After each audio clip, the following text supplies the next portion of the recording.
Orang terkaya di Medan kah bang? Jelas lah, umur 25 boy.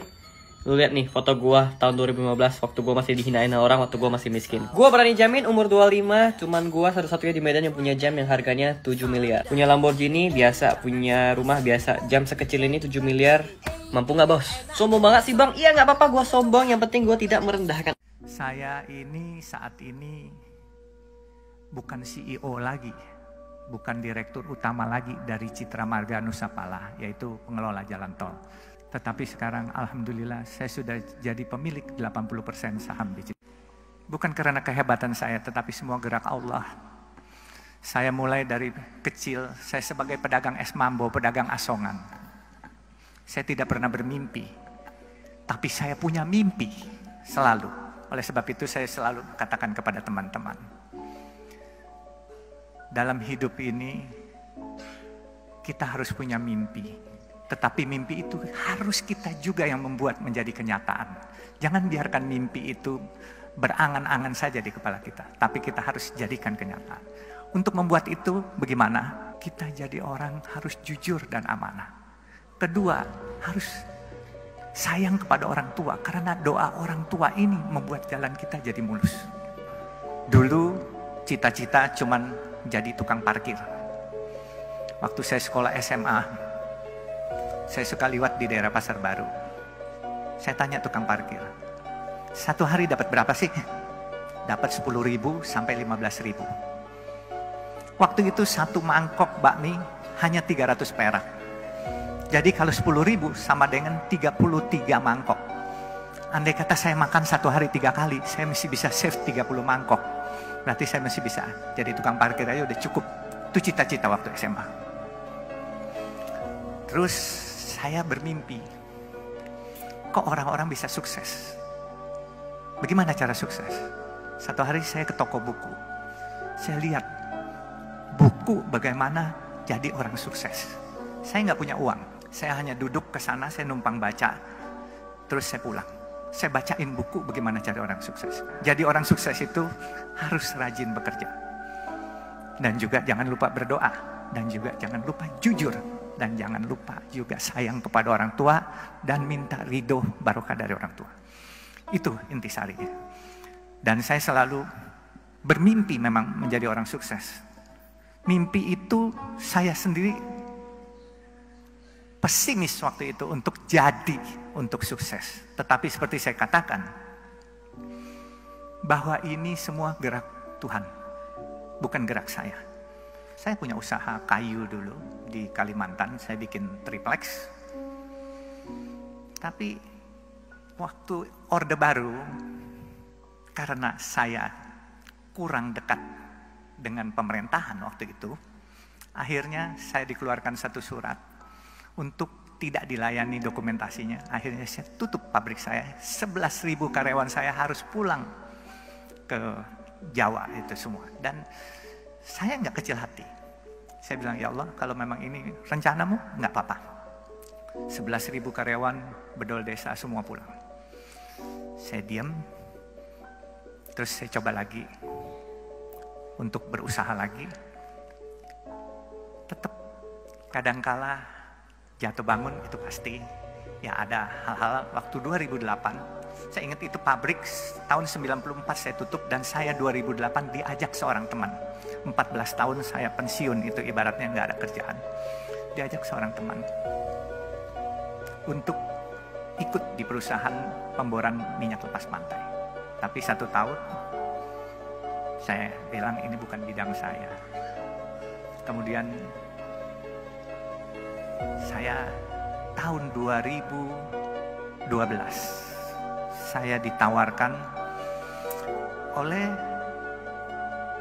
pemegang saham yang sedang berantem, pemegang saham jalan tol Citra Marga Nusapala Persada. Itu jalan tol dalam kota dan sekarang ini kalau perusahaan tol swasta terbesar adalah Citra Marga. Saya ceritakan juga, inilah mungkin yang paling penting. Waktu saya masuk di Citra Marga, ini pemegang sahamnya berantem, menanyakan kepada saya, kamu berani nggak jadi direktur utama? Saya bilang, kenapa harus saya? Karena ini raksasa-raksasa lagi pada berantem semua. Waktu itu Citra Marga yang punya adalah Ibu Tutut diantaranya. Terus ada Robi Sumampau, Robi Kete. Dan ini naga-naga semua lah. Kebenaran saya ini kelahiran Kalimantan Timur. Dari Sungai Mahakam saya lahir. Lalu saya jawab sama teman-teman saya, selama enggak nyuri, saya berani apa saja saya bilang, dan tidak korupsi. Akhirnya saya ditunjuk sebagai direktur utama. Di waktu saya ditunjuk sebagai direktur utama, saya melihat karena ini perusahaan publik, pemegang sahamnya ini banyakkan institusi-institusi asing. Saya lihat ini perusahaan bagus. Kenapa saya bilang bagus? Coba pikirkan, ini kalau bukan gerak Tuhan, saya nggak akan memiliki perusahaan ini.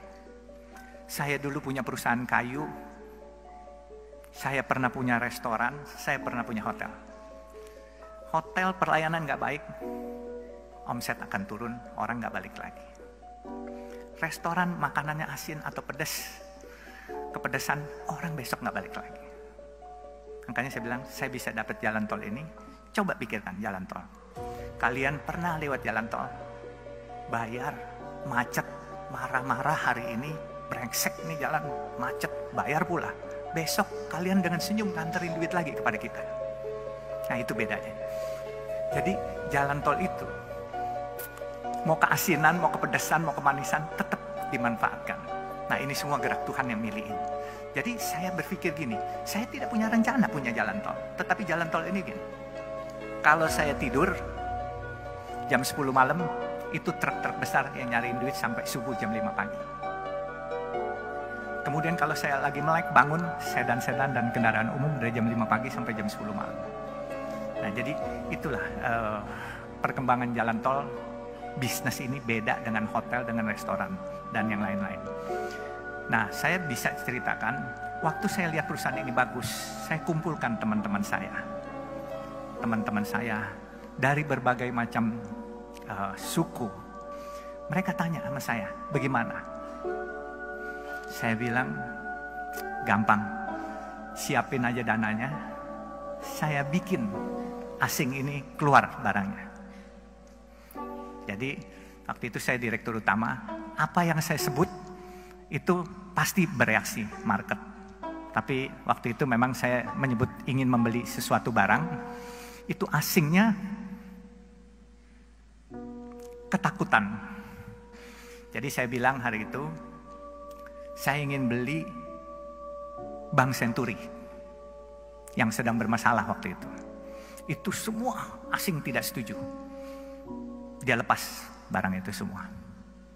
Akhirnya teman-teman saya beli semua. Saya pikir ini sesuatu perusahaan yang besar, dan kenapa saya bilang besar? Dia punya omset untuk dalam kota 600.000 kendaraan per hari. Memang biaya pembangunannya cukup besar. 600.000 kendaraan kali 9.500 rupiah. Kurang lebih hampir 6 miliar, 5,4 miliar per hari. Kalau kita nggak sombong, kita selalu mau tahu dan bertanya. Saya belajarnya ini dari supir dan dari marketing rokok. Waktu saya umur 17, tetangga saya itu agen rokok. Jadi saya suka duduk ngobrol sama supirnya, sama marketingnya. Saya selalu tanya. Kalau nggak sombong pasti kita mau bertanya. Kalau sombong, misalnya orang ngomong apa, kita sok bisa. Padahal kita nggak ngerti apanya. Itu kita harus tanya. Nggak usah malu-malu, tanya apaan sih.